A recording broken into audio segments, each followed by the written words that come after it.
I'm Eric Loy, and welcome to Eric Loy Interviews. On this podcast, we talk with folks from the VTuber community on their channels, their talents, their stories, where they come from, and their plans for the future. I'd like to welcome Ahmya Aurion. Hi. Hello. Hey, thank you so much for coming on. Please introduce yourself. Hello, my name is Ahmya Aurion, Ahmya VT, Ahmya, whatever you feel to call me. I am a Dragon Girl VTuber, also a part of the Dragon Council. I play fighting games, survival horror, JRPGs, and pretty much anything. Nice to meet you. Very cool. Nice to meet you, too. Now, how did you get started with VTubing? So, I've been a streamer since 2017. I only started VTubing like 2-ish years ago. Okay. But even before then, I never used to use a camera. I would just kind of put up GIFs or PNGs of like my favorite character of all time, which is Shina Fujibayashi from Tales of Symphonia. and she was just kind of like the face of my channel. I had emotes of her. She was on my layouts. Yeah. So in a way that I was just PNG tubing the entire time. You didn't even know you were doing it. Yeah, basically. They kind of, you started it and they built it around you. Kind of, yeah. Because I started watching VTubers, specifically like Hololive, back in 2019. Yeah. So I've been like watching VTubing for a while, and I was like, well, that's cool. And then I saw it'd be more popular. And I was like, you know what, maybe I should. And then I was playing 14 at the time. I had done my first ever like original character, because I usually would just make my favorite character and creative characters. Yeah. Cool. Now, and go ahead. Yeah. And from that, you kind of, is that how you developed Ahmya? Actually, Ahmya was a 14 character, and she was one of the dragon people in that game. Yeah. And I saw someone named Northman Creates on Twitter who was doing art of a friend of mine. And I'm like, God, I love their art style. And I reached out to them, and I'm like, so how much to make an entire new character? And, prices were told, and I think it was like 2 months later, Ahmya was born. Oh, cool. Excellent. So you were kind of an ancestor to VTubing and didn't even realize it. That's pretty cool. Now, what is the difference for you, and what is the more enjoyable part about VTubing as opposed to how you were streaming before? So, I honestly, having a proper sense of who I am as a channel, because you watch stuff like I watch a lot of big streamers like Maximilian Dude, Wooly Versus, Pat Stares At, stuff like that, and it's like recognizable faces. You know what I mean? People know them as people, right? And as a streamer with like no camera, there's a couple of them who are successful at it. There's like your ZFG1s of the world. But I was like, damn, there's like nothing to me except I'm gameplay, And just having someone on screen that I can like represent or have expressions, even though they're not great, but being able to show emotion through a character is really nice. And is it a good representation of you believe? So yes, actually, yeah, I think so. I specifically asked for Ahmya not only just to look like my 14 character, but she also has a lot of my IRL features put into her design. Yeah, like she is exactly my height. She captures a lot of my actual facial expressions and stuff like that. That's cool. So really, you are kind of looking, when you're looking at that on the screen, you're seeing you at this point. You're recognizing it as yourself rather than a character that you're playing. Yeah, absolutely. Yeah. I first came up with the name Ahmya because this is before I had transitioned, and I was like, oh yeah, I gave her a name, But I remember saying to my community at the time, don't worry, I'm not gonna change. I'm still just gonna be me. She's just gonna, same deal. And then lo and behold, my egg cracked, and when I transitioned, I chose Ahmya as my personal name as well. Don't worry, I'm not going to change. Changes completely. It changes gender entirely. So yeah. Well, I mean, so that wasn't that long ago then that you did that. What, just a couple years? Yeah, like 2, 3 years ago at Uh, best. Yeah. as if I hope everything has gone well for you since then. I mean, as and I I mean, have you had a fairly smooth transition? So honestly, I haven't even started HRT. I've done mostly social transitioning. Mm-hmm. So like online, my past online name, which is my dead name, is around, Mm-hmm. and I don't really like mind. Mm-hmm. But a lot of people knew me from my old days because there was more old me than new me, and that's fine. Yeah. And but it's overall it's been good. I haven't gotten anyone that knew me Mm-hmm. be like horrible towards me, which is all I could ask for. Well, I mean, that's big. That's big, and have Yeah. people that accept it and aren't rude is one No, is a start. everyone's I mean, yeah, everyone's been like super. Everyone I knew from before was like super cool about it. Sometimes I'll show up like in their chats and they'd be like, "Who are you again?" Be like, "Oh, it's me." it's me, it's me. Uh-huh. Yeah, One who said no changes, huh? there's no changes, not at all. Well, it's yeah. I'm always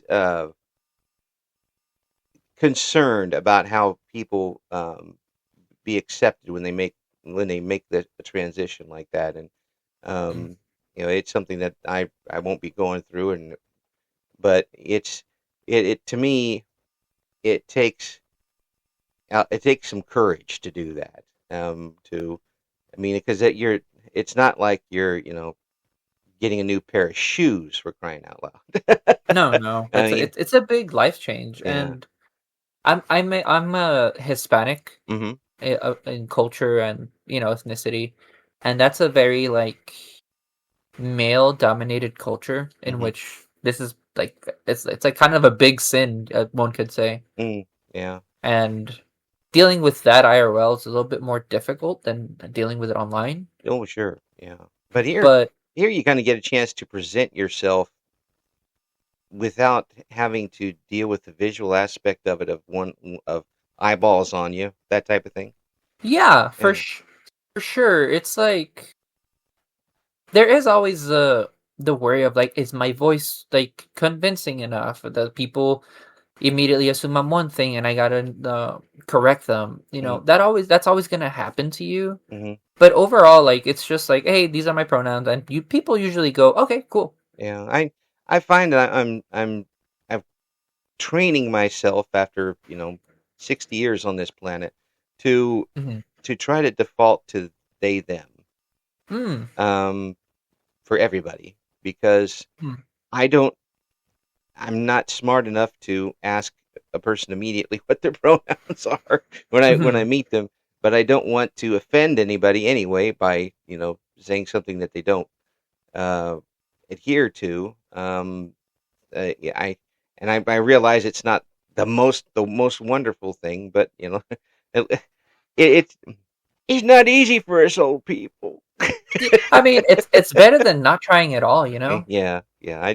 I would absolutely I would curl up into a corner and just you know probably stop doing these interviews if I really offended somebody that badly. No, Um, no, you're doing your best. I can yeah, already tell. yeah. It's just to me I don't understand other people my age when it comes to this Hmm. type of stuff. Um, Hmm. but I will say this: the definition of transitioning has changed since I was, a teenager. Oh. Um, for then, all we really, and we're talking 70s and 80s here. So, I Hmm. mean, the definition has definitely changed since then. Um, and I always kind of secretly applaud people my age who who don't fall into the the horrific traps that other folks do Hmm. when it comes to this thing. But now I also applaud definitely you because you're the one who is going through it, still going through it, and facing it every day. I mean, that takes a great deal of courage to do that sort of thing. Um, Yeah. that's a Especially like I only started doing this when I was like mm, 24-ish. Like I'm currently 26, so I'm mm, like in my prime of life, I guess you could say. But It's still scary at this age, you know? Like you Oh, live almost a quarter of your life yeah. one way and then having to change it entirely. You're talking to a 60-year-old, okay? I'm 26. I'm getting up there. I'm getting up there. I'm Yeah, almost there. yeah. Tell me in 30 years how far you got up there. But um, so g- um, as far as getting out there and entertaining, you've been doing this now for almost 10 years. I mean, 8 years at least, getting online and streaming. When My you 8-year anniversary in October. Yeah, now that you've got a channel where you have direct um, contact with chat, has that made a difference? And was that easy to move to? Can you repeat the question again? Sorry. No, I said that after doing that your stuff for a few years and switching over to VTubing, how is the difference in reacting to chat now from the difference when you were streaming before? Has that been a tough thing to move into? A little bit. Mm, Because I think originally my channel was meant to be like those old school YouTube channels where it's like barely any commentary, you get hmm a full game playthrough with good quality Yeah. because sometimes you don't can't afford a game, but you just want to sit through it and watch someone play it even if they're not talking. Oh yeah. That was my initial goal of just like I like very niche things that no one's ever heard about. Um, kind of like you know, I like niche things. And I grew up watching a channel called Super Best Friends Play, Oh and gosh. I saw them do commentary, and I was like, "Oh, this is entertaining. I love this shit." And that's kind of what I wanted to combine, except didn't think I was that charming as them. But that's kind of what I was trying to do at the time, Mm, and I think I did pretty good for a bit there, and then I discovered speedrunning, which I also got into. yeah. And then there's my whole like I'm addicted to fighting games and I like playing that on top of it. So it's been an easy transition and VTubing has only opened that so much more Mm, to like visual gags yeah. because you have your model with you and then you can just goof around a bit more on screen than just accentuating your voice and yelling and stuff like that. Oh yeah. Yeah. It's very much a personality driven um, concept. Oh Um, yeah, yeah. It really is. And folks might not have the greatest voice. They might not have the greatest presentation, and then they might play games that you know people aren't into, but they'll still come back with a personality. absolutely. Yeah. So how does that feel when people are coming back and you know it's for you? It feels good. There's always like those moments of streamers where you go like, ah, man, am I really building a community, or hmm is it just my friends that are watching me? That's hmm always something that plagues me because it's just insecurities, you know. Oh yeah. Yeah. But when you realize that people do show up for you, it's, it's so special because you just drop your guard. You Mm, stop you stop like performing for them. mm, You know what I mean? You yeah. just start being yourself because it's one thing to perform, which is what a lot of YouTubers do, and hey, more power to them. hmm But I think just being yourself in this space is what will help you grow so much. Yeah. And Because it's people, like, even in media, yeah. like, how did we go from these highly produced, really good soap operas that everyone's watching, everyone's super into, and then like reality TV hits the show and everyone's like, damn, we love the authenticity of it. Yeah. Yeah. Even though it really wasn't It really authentic. isn't, yeah. Yeah. Pawn Stars is perfectly authentic.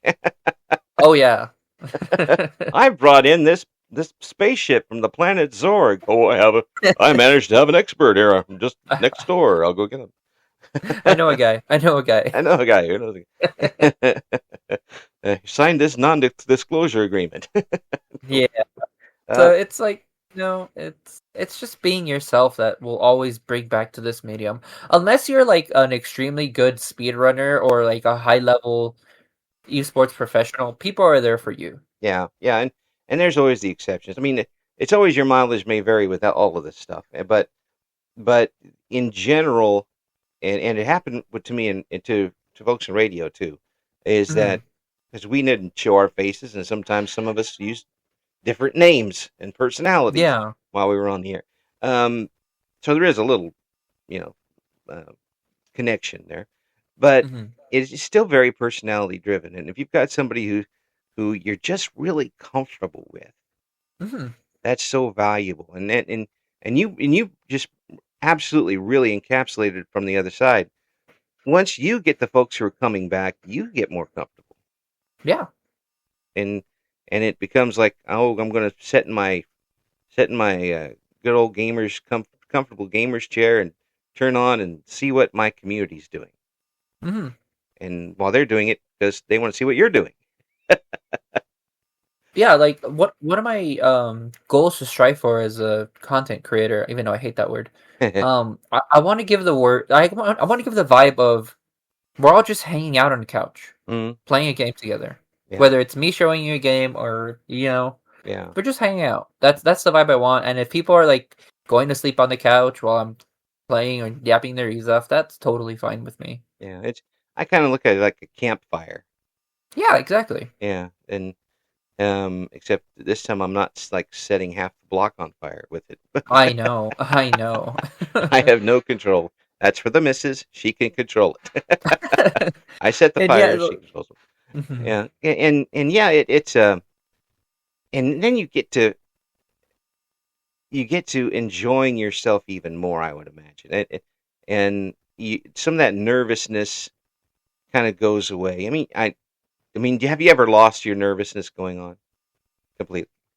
I think I lost my nervousness like as a kid Yeah. because I'm an only child, Ah. right? Yeah. And I didn't have many friends who were into video games. Oh. So I just kind of talk to myself when I play video games growing up. So I was essentially streaming to myself. Um, so it helps when it's like I can just say anything and then someone's replying back. Oh, like, oh, damn, I'm just gonna go back and forth with that now. You know, I don't think I've mentioned this during these interviews, but I did play-by-play sports for a long time. Oh, So that's difficult. it gets easier after about 20 years. But Fair enough. but when I'm playing a game, no matter what it is, I hear commentary in my head. Yeah, yeah, for sure. How am I commentating this? How am I reporting this as a news guy? No, you're so real for that because I approach that the kind of the same way where it's like if I know anything about like the composer of the game, Hmm. the if any interviews I've heard of like the specific part of the game, Hmm. I'll usually just like bring it up to myself or my chat and be like, "Hey, did you guys know this and this?" Hmm. And I'll be like, if they don't think it's interesting, I'm like, "Well, I think it's interesting, so F you." My channel. I do what I Yeah, want. I do. Yeah, like quite literally my whole life thing is I'm going to make myself laugh and I'm Mm. going to entertain myself. And if people think it's funny, that's really cool. That's a great attitude to have, and especially when you're getting into something like this, where um, you want to build a solid group of people. It might take a little longer that way, Oh yeah. um, but it's also going to be more solid because you have more people that are compatible with your personality. Mhm. That's Mhm. what I was looking for, compatible, and you'll be able to feed off each other, that sort of thing, Mhm. and keep it going and make it a great experience for everybody involved. Did you have any type of goals set for yourself when you started VTubing? Uh I wanted to VTube to revitalize my channel Mm. because it stagnated for quite a bit there towards like the 5 year mark Oh. where it was solid growth and then it was flat. Mm. Essentially my channel started dying. It wouldn't like straight up. It wasn't being promoted anywhere as hard as I tried. Right. No new viewers. I think for like what was it, a 5 month period, I got 5 followers. Whoa. Yeah, that would be pretty frustrating, especially after some success early on. Yeah. Um, It was stagnating was rough. mm, VTubing helped me revitalize my channel mm. for sure. Yeah. It brought new life into it. It allowed me to network more outside of it. And it's slowly coming back, and this year has been my biggest year so far.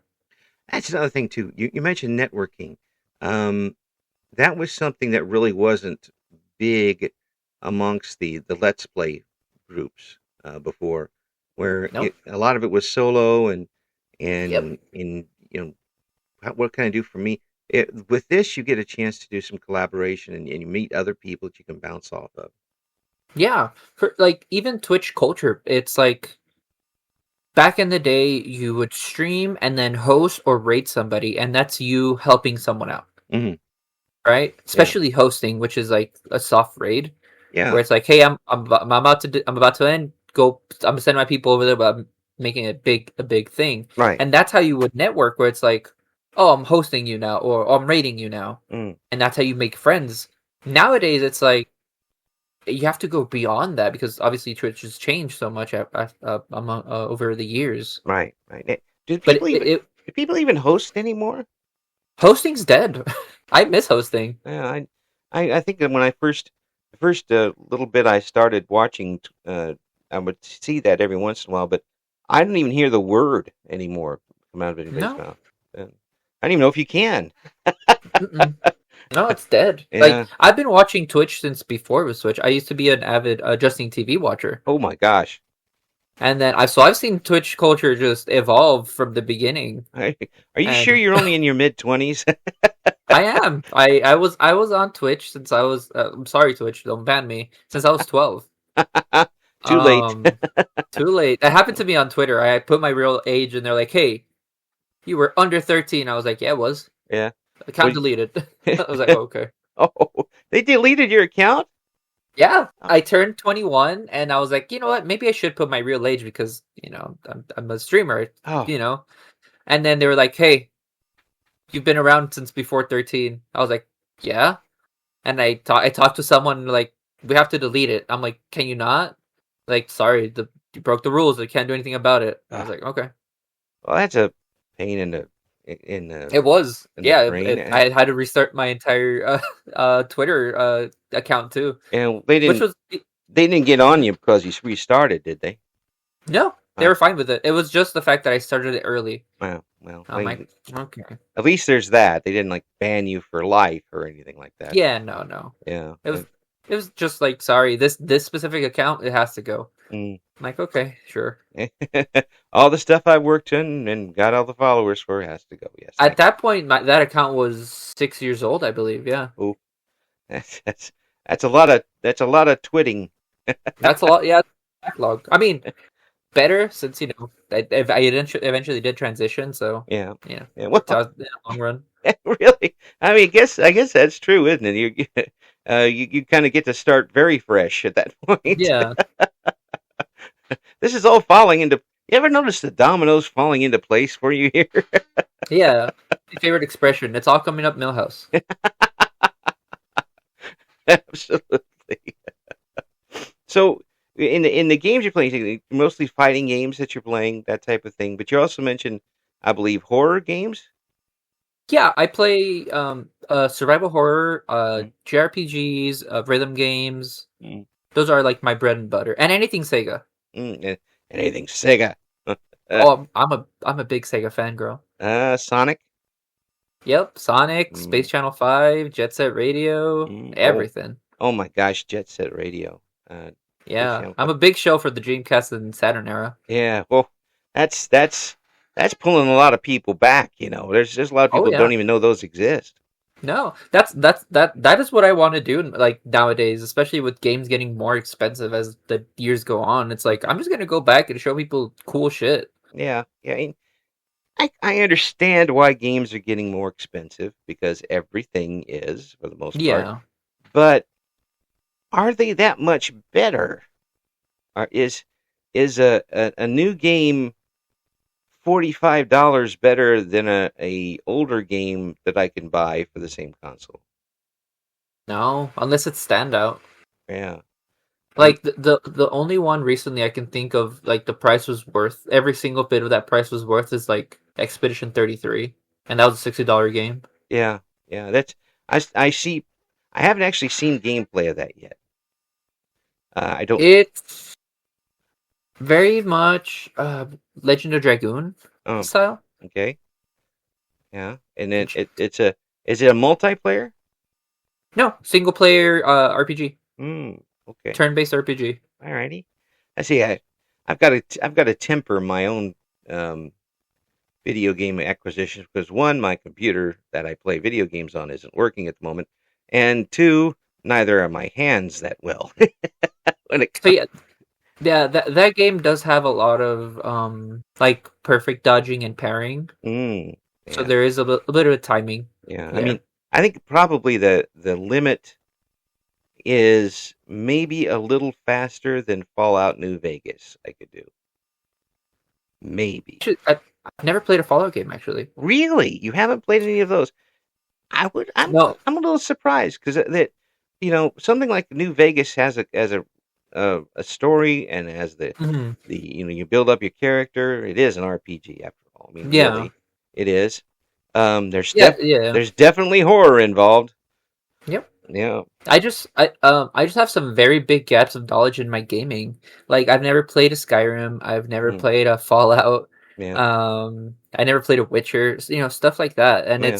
it's mostly in part because fighting games get my attention a lot. So I Yeah. do miss out on a lot of games. Yeah. So the horror games, I always ask this, is would you rather have the boom, boom, boom in your face, constant jump scare type of horror games, or would you rather play for the long con, clenched all the way through horror game? So I can get into this topic any day. Mm. I have a clear distinction between the horror games I like and the Mm-hmm. horror games I don't like. Okay. I like survival horror. For Mm. example, Silent Hill, Mm-hmm. Resident Evil, Tormented Souls, stuff like that. Mm. I do not like what I call runaway horror, which was popularized by things like Outlast and stuff like that, where Ah.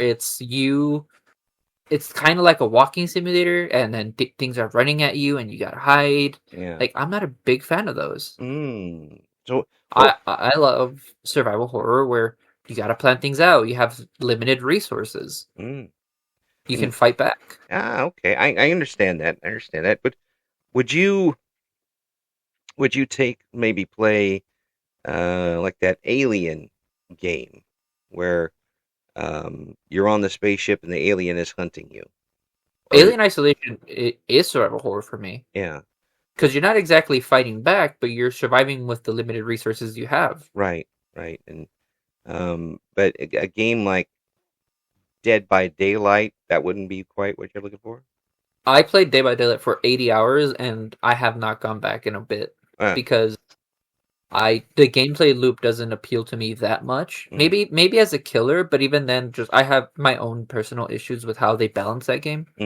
Yeah, I would if I ever played that, it would just be Eric hanging on a hook anyway. Yeah, exactly. So it's like I have issues with it in general. It's a fun game, and I'm never gonna fault anyone for enjoying it. Yeah, It's just for me the gameplay loop just kind of ran dry after a bit. Yeah. So it sounds like that if you've got a game that was like jump scare, jump scare, jump scare, and didn't make any real effort to have an overall storyline, that wouldn't be for you. No, I think I'm not gonna call them cheap jump scares because like things like Five Nights at Freddy's do jump scares really well. The gameplay honestly does build up to you getting jump scared. Yeah, which is good. It's not just random; it happens. So many people have nightmares across the country because of that game. I know. So it has to like earn the jump scare. You know what I mean? Yeah. If it's like every other thing is like allowed, like kind of like horror movies. If every other second you're getting jump scared or something's running at you, like it runs like okay, what's next? What more do you got for me? It's like the 3D slash fests of the 70s. Exactly. Yeah. Yeah. Now looking back at them as in laughing at them is one thing, but that doesn't make it a horror. It makes it so bad it's good type of thing. Exactly. And I don't want to spend $60 on something that is so bad it's good.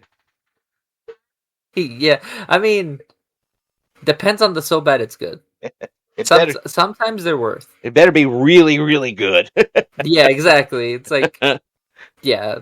I mean, I can buy 2 cars with $60. You could. Yeah, especially the cars I drive. Um, so now that you're into it and you're settled in, you're enjoying yourself. You got a good feedback going. You've made some connections. What is your next goal, or do you have one set up? I do. Mm. As I mentioned, this year was my biggest year so far. Yeah. I got one viral tweet that got like 50,000 views. Yeah. I got a lot of growth with that. Made a bunch of new friends, and then I joined a Twitch stream team called the Dragon Council, which is just mostly only Dragon VTubers, and they're kind of all amazing. Yes. And it's kind of made me open my eyes to where I kind of want to help people grow now. Cool. The only reason I want to grow, it's like so I can be like, hey, look at this, smaller streamer or upcoming streamer. Like I've been at it for 8 years, and while massive success would be anyone's stream in this platform, I think I'm shifting towards. I have a community. I want to just enjoy it, right, and meet new people. Yeah, and I don't have specific goals of I want to be Twitch partner this year or I want to grow to certain numbers. Right. I just kind of want to put myself out there, just see what sticks.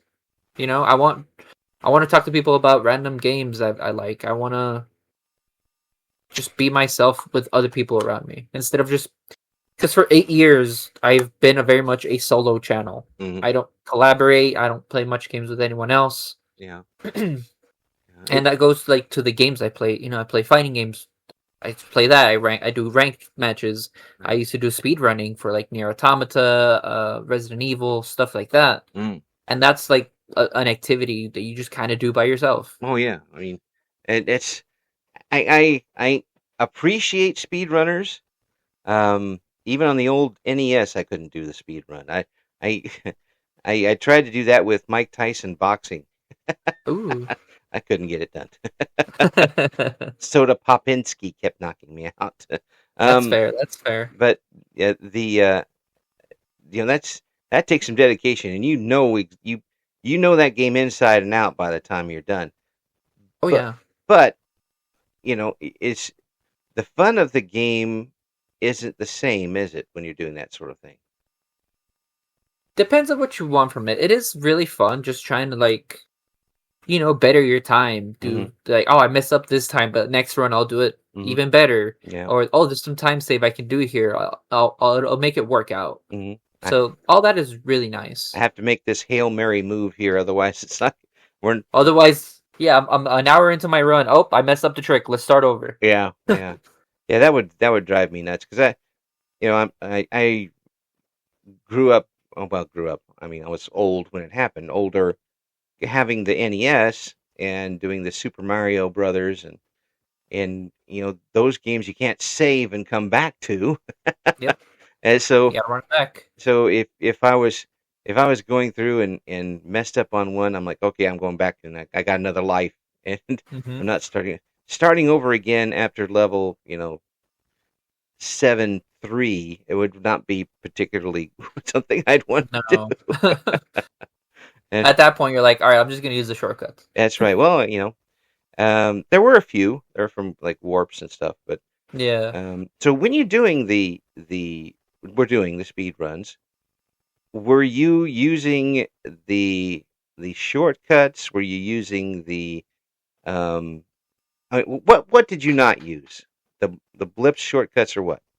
So for specifically Nier Automata, there's a lot of tricks where you like go out of bounds and then you just navigate the world that way. A lot of the biggest thing for that game is because it's an RPG, you have like leveling system. Right. There's a double damage glitch where it's imperative that you use it, otherwise you're gonna spend like 20 minutes just fighting a boss. Ah, okay. So it's Yes, just things like that, just going out of bounds. You're essentially going through the game and in the intended order, Yeah. just trying to cut corners as much as possible. Or as I call it, cheating. You're cheating. But that's okay. Yeah, It's there. the big cheaters. It says the guy who who after one playthrough of Las Vegas, Fallout Las Vegas, made sure I had more bottle caps than anybody ever played There you the go. game. Now let's break it. Let's do what we. Yeah, let's see what we can break. That's right. I like to that extent. I've been diving a lot more into randomizers. I Mm, think that's also helped my channel a lot this year, yeah, where I'm yeah. just throwing myself headfirst into like Majora's Mask, Ocarina of Time, Oh, oh, Metroid randomizers, oh. stuff That like that. I've seen folks play randomizers on the Zelda games, and that would be so much fun. And also, it probably would put me in the hospital out of frustration. I mean, there's you can decide how much. Yeah. I just especially Zelda ones. Zelda randomizers are special in my opinion because if you love a game enough to where it's like you're just playing Zelda the same game again. It's just tiny different order Right, at the right. end of the day. Well, when if you really need that one piece to go in to go in dungeon order and you don't get it. Yeah, for sure. But it's like instead of like something like Ocarina of Time, with people have played for since forever now, Right. and they played it time and time again, and they know, oh, then now I'm gonna go this way or this and that. Hmm. It tests your game knowledge to be like, oh, you got this one item. What are you gonna do with it? Well, And I love that. yeah, sometimes you can get the items early and it helps you out quite a bit. Oh yeah, for sure. But if you end up having to open every single chest that normally would have like 5 rupees in it to find the super perfect item that you absolutely need, Yep. yeah, boy, that would be fun and frustrating. I watch these people do like the Pokemon Nuzlocke Ooh. with the randomizers. Yep. Like, how do you even? So I believe Pokemon randomizers just kind of randomizes what Pokemons you encounter. Oh, I've seen them. I've seen them where they randomize every door. Oh, see now those I don't like door randomizers. Yeah.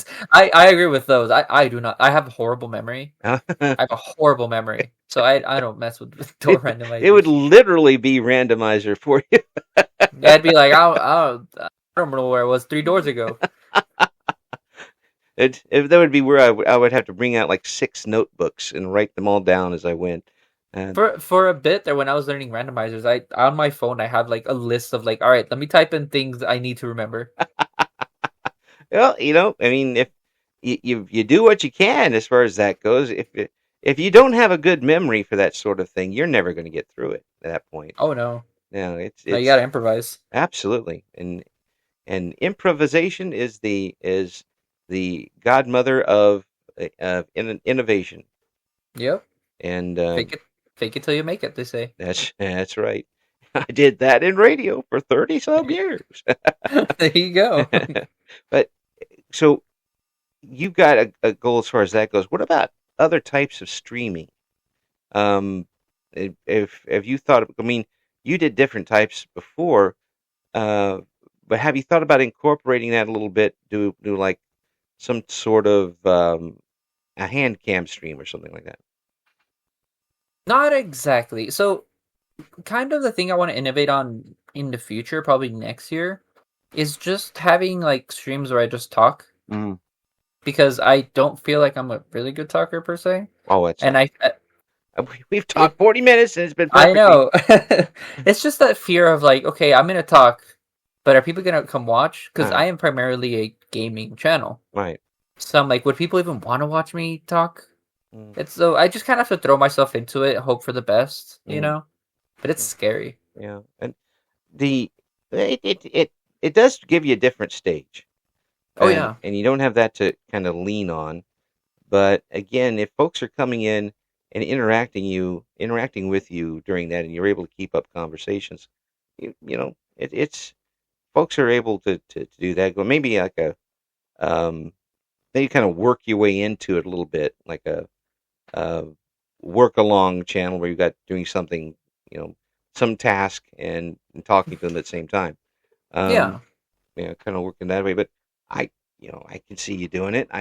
You got a really good personality for it, and you're really easy to talk to. So I don't see why not.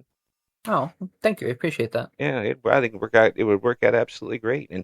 And um, you, and another thing too that I think people need to remember is that y- your voice is such that you don't overwhelm anybody with it. Hmm. There are people that are larger than life, and so is their voice, and so is their personality, and then you just get really like overwhelmed with them, even though you like them okay, but you only stick around for a while. You've got the type of thing that people would stay for a long period of time and listen to. Oh, well, Yeah, I'm honored and I appreciate yeah, that you say that. yeah. It does make a big difference as far as that's concerned. So whenever you wanna do that, um, I think it. I think once you're comfortable with it, is going to be the main thing. Yeah. Yeah, because I have been thinking like a series of like I'm just gonna ask people to play fighting games with me Hmm. and have it be like an interview. Yeah. So be like, "What's your favorite fighting game? Let's play that game as we just kind of talk about who you are as a person." Oh, that would be great. I like that. I've seen some. I really would like to see more VTubers do that sort of thing because not only does it kind of, for lack of a better term, humanize the experience. I'm Yeah. talking to a dragon, talking about humanizing the experience. Um, but it also the questions that you are going to give somebody are going to be much different than the ones I give somebody because of, Oh of, yeah. of where I mean I'm not going to be a VTuber. And even though I've talked to a lot of them, I don't have that experience. But you can nudge elbows with them. "Arr, how about this? You got a little Yeah, more no, inside baseball as far as that goes.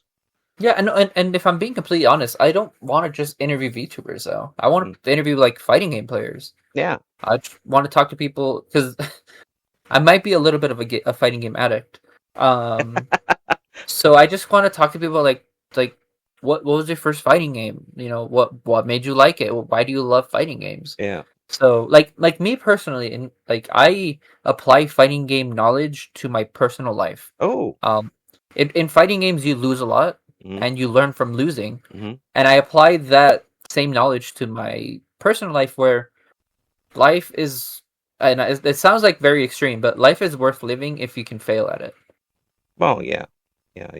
So You don't. every time I mess up or I lose something, quote unquote, I take that as this is what I need. I needed to lose so I can learn from this. You learn more by losing than you do by immediately winning. Absolutely, I'm trying like I'm studying to be an educator, a teacher. Mm, cool. So when I do get into that field, I'm definitely gonna try and implement that to my students to be like, I please fail. That's the only way you're gonna learn. Well, if I was a teacher, I'd fail them anyway. Yeah, oh yeah, obviously. If they Yeah. talk bad to me, no, you get an F. Why are you here and making me work? F. F, yeah. Why are you here? Go. I'm that teacher that be showing a film every time. Here's a film about squirrels. Okay, everybody said. Yeah. I mean, thankfully, I'm not gonna be like a main subject teacher. I'm trying to be a Japanese teacher. Oh my gosh. So foreign language, gonna be fun. Do you know Japanese? I am fully fluent in English, Spanish. I am like I'd say 40% of the way there for Japanese. Oh my gosh. So like you're like 70 billion times more talented than I will ever be. Thank you very much. I'm gonna go Wouldn't cry say now. that. I'll go I cry in the wouldn't corner say now. that. I have deep respect for broadcasting and people in radio. I I honestly really look up to them because to me that is one of the hardest things to do, Well, I in my appreciate that. opinion. Yeah, it's especially hard now because the money isn't there, which is why I'm doing a job for the city now because I like to pay a bill now and again. True. As a teacher, I'm probably going to suffer that same fate. Yeah, which is really, really unfortunate. Well, you're picking an interesting time to be a teacher. I'll say that. I am, yeah. Yeah, it's a passion job, that's for sure. Yeah, yeah. Um, so you know, Yeah, we're underestimating today. It's a passion job, that's for it's sure. a passion job. Yes. See, this is why I'm streaming to supplement my teaching job. Well, I can definitely see that happening. Actually, so. I have to ask you this too. Do you think that there? And I ask everybody this who is as who knows Spanish. Do you think that we're missing out on an entire audience by not having more Spanish streamers? Here's the thing: there are a ton of Spanish streamers, Mm. but the wall between you're watching someone play in English or stream in English is so tall Mm-hmm. that outside streamers seem very little. Mm. There are streamers who have started whole ass like soccer leagues Oh. with very big soccer legends Mm. that are like very interested. Mm-hmm. There's a whole aspect of they're doing like boxing matches down in like Mexico and stuff like that. Wow. They have big creators like elsewhere. It's just that the United States or English speaking countries have such a presence in media and online that those subcultures are hard to look or get into unless you're already there. Mm. Well, I just wonder about that. I'm throwing my old radio marketing thing into here. That I'm looking. I just there's an audience over here that isn't represented enough. Um, Yep. that sort of thing. I I'm wondering whether we'll see some of the larger streamers have like one day or schedule a day of all Spanish streaming, that sort of thing. Um, just to keep people to draw more people in to start with. That's the biggest thing is to bring in the fish and then hook them. So there is a VTuber that's actually kind of going through that right now. Who's that? Her name's Chibidoki. Well, yeah, I watch her. Yeah. Yeah. If you know her, you know she's actively doing that, and it's Oh, I didn't know being that for sure. I no, that's good. I like that. yeah, she's learning Spanish on stream. Hmm. She joined like a Minecraft Squid Games thing that was mostly people talking in Spanish. Aha. Well, And good. the Spanish community's like coming around to her and they're like appreciating her. And she's like bridging the gap of making a Spanish and English community. Ah, it's excellent. That's excellent.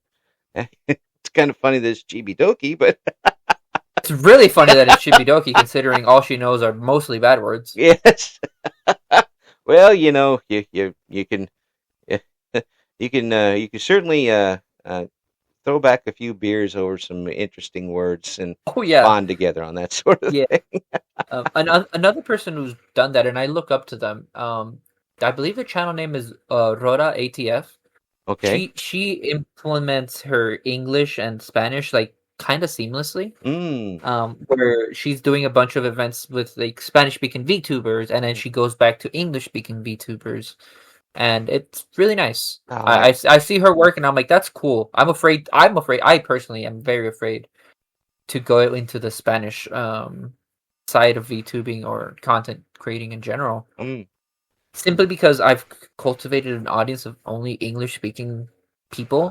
yeah. That it's like, am I just going to alienate my main? I'm just going to say main audience, Right.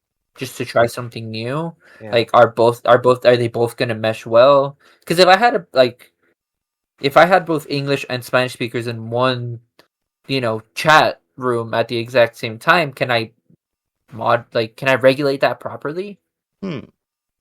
That it's a lot of things that I put into consideration where I'm like, I don't know if I could. That's a good thought. That's a good thought. You got a lot of good thoughts. Thank you. And You too. You do a really good job with this, and I can certainly see you being able to do what you want with it, being able to kind of mentor people a little bit as they get into this, and continue to grow your channel as well. Thank you for sharing your time with me and folks out here. It's great to be able to talk with someone who is is so comfortable enough with it and is still enjoying what they're doing to want to not just continue it, but expand upon it and help other people as well. That doesn't happen very often, and you get aces for that. I definitely appreciate it. Thank you very much, and thank you for like interviewing people. Honestly, it's like giving people an opportunity to just talk is pretty big. Yeah, You're doing the same thing I want to do. yeah, but you'll do it better. I don't know about that. We'll figure it out. I might interview you one day. How about that? That sounds perfectly fine. I'm all in. Just let me know what I can do for you. I'll all right. help anything. Sounds great. Folks, we got all the links for Ahmya in the description for this video. Thank you so much for coming on. Just a great pleasure to talk with you. Likewise. Thank you. Thank you for listening to Eric Loy Interviews. Join us again next time when we talk to another member of the always interesting VTuber community.